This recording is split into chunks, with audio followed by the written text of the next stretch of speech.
Well guys, I finally did it. I broke down and bought some new waders.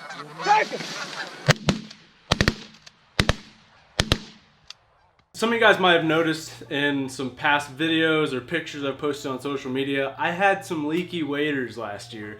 And so I was thinking I could either patch the waders I have right now, or I can buy some new ones. And so I just decided to take a look. Just go look online, see if I could find any waders that, you know, maybe I would like to use. And so I found these waders right here that I'm gonna be doing kind of like an overview and a review on kind of in the same video here. These are the Rogers 3-in-1 Toughman Insulated Breathable Waders Max 5 Regular. I wanted to wait to make this video until after I got to use the waders a few times, because I wanted to not only give you a first impressions video, but also like my first-hand experiences using them in the field and seeing how I like them compared to neoprene waders, because this is my first pair of breathable waders. Breathable waders is pretty much the next biggest thing in wader technology apparently, so I decided to jump on the bandwagon and give it a try because these were at the right price for me.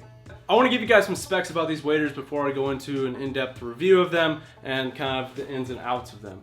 I bought these from Rogers for $249.99, but luckily for me, my buddy Adam gets free shipping on orders over $100, so I called him and he talked to the guys at Rogers and they offered me some free shipping for that.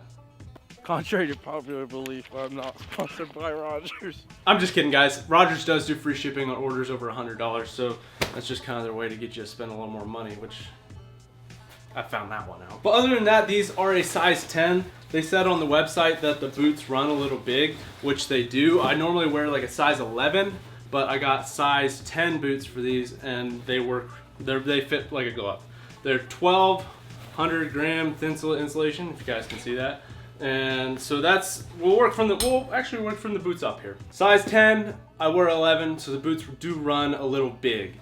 1,200 gram thin insulation, not quite as much insulation as my Cabellas waders, my neoprene ones I wore in the past, but I don't really have to deal with cold feet all that much. My feet don't really get that cold, so I don't think 400 grams is gonna do much of a difference because those Cabellas ones were 1,600 grams. Moving on here, we've got like a nice little guard here on the leg right above the boot, and I believe this is like the same material as like a Carhartt. I don't remember what it's called, but it's a nice tough material, so when you're wading through different stuff, it can kind of protect your waders so you don't get any punctures or tears or anything like that, which that's always a plus. I hate leaky waders, and I want my waders to last me as long as it possibly can, and if you just get a pinhole or whatever, it just kind of ruins it. Yeah, you got nice little guard there on the butt as well. I also want to mention to you guys that this is not the newest design for the 3-in-1 Toughman waders. I thought I was getting the new ones, but I guess I ordered last year's model or whatever, so these are a little bit different. But I'm not complaining about getting last year's model because there's some stuff I like about this one that the other one doesn't have. And that first one is a nice pocket right on the front, on the outside of the waders. So I like to stick my hands in these when I'm hunting. If I'm like, imagine I'm wearing my waders here. Hands go right there, perfect. It's got a water resistant zipper. I don't know if it's waterproof, so I'm just gonna say water resistant. But it's a zippered pouch there. And then it's got nice little holes here for you to throw your shells in. So pretty basic, just like a lot of other waders. It's also got D-rings on the straps, which I like. Throw your carabiners on there from your Texas rigs. And you can also, if you want to, clip on one of your little shell holder things, just like that. Do it on the other side, of course, but then you can have your shells in your waders. Then on the inside at the top, we've got a clear pouch here, and I've got a giant phone. I've got an iPhone 6S Plus, and it fits in there. Let's see if I can. Perfect. And you can flip it out and then just text away right here. It actually works. You can text through the plastic, which is pretty nice. On the top, we've got a nice bungee. You can tighten that down.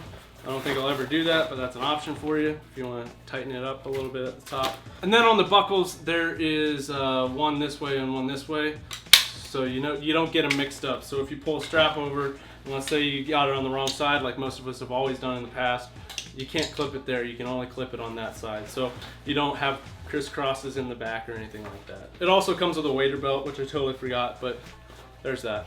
Okay, and now the part that makes these insulated breathable waders. I've got these with no insulation in them right now because it was teal season. I don't need any insulation. It's like 80 degrees outside, so I'll be sweating the whole time. I was actually sweating with these with no insulation in them, so I'm glad I didn't go with any of the insulation. You can have no insulation, a mid-level of insulation, and a heavy level of insulation. So it comes with these nice quilted blanket pant things that go inside your waders. So this one is the mid-weight. You can feel the difference between these two. I don't know if you can see it on the camera, but this one is definitely thicker than this one. So if you look at the two pant legs here, they're color-coded. So this one goes in one boot, which the zippers on the inside of the waders are color-coded as well. So the orange goes to the orange and black goes to the black. So you don't put them in the wrong ways or whatever. And then at the top here, you've also got a zipper that zips it all in there together. And it has a nice little tag. It says front and back. So that's pretty sweet. So let's say early season, you don't need any insulation. Boom, you got some lightweight, breathable waders that don't have any insulation in them. And then it gets a little colder come November. You want a little bit more insulation. Boom, right there. And then December and January, when it's freezing cold outside, you got this. I don't know exactly how warm it is. I haven't tried these out in the cold weather, but these came with the mid-weight insulation in them already. And I tried them on, make sure everything fit. And the 5 minutes that I was wearing them, like, I was sweating because I was so hot. And I'm in my air-conditioned house, but it's warm. And I think it's gonna be really warm when you start layering things under it. And I think I'm really gonna like these waders come December. Like, it's gonna be super nice. I think that's pretty much it for the specs of these waders. That's kind of the ins and outs of this. Now I wanna give you guys my personal opinions from my 2 times of wearing them when I was teal hunting. I think these waders are awesome, and I'm really looking forward to using them throughout the season. And just the difference between neoprene and breathable waders is unreal.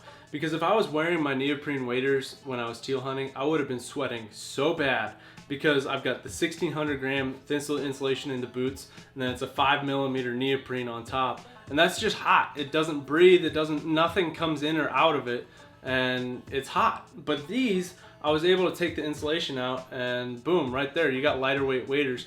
And the mobility in them, like I was able to like go in and out of the boat really easily, walk through the marsh.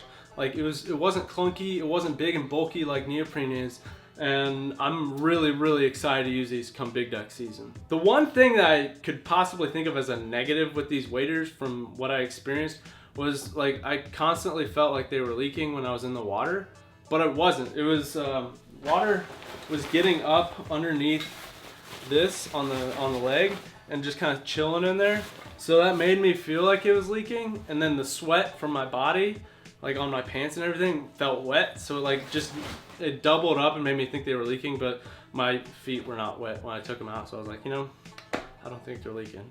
But yeah, I do really like these waders, and I'm looking forward to using them. If you guys have these same waders or have breathable waders, or you have an opinion on waders, go ahead and leave it in the comments. I'd love to read it, and it's really helpful for other people to scroll through those if they're looking at getting these waders and making up their mind between neoprene or breathable, or do I get the banded waders, or do I get the Rogers waders? What do I do? So go ahead, leave in the comments what you guys think of these waders or any other breathable waders on the market.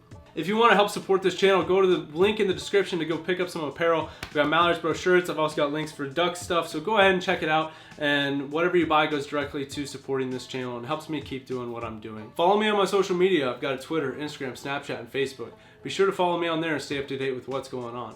But that is all I've got for you guys today. I hope you enjoyed this video, and I'll catch you on the next one.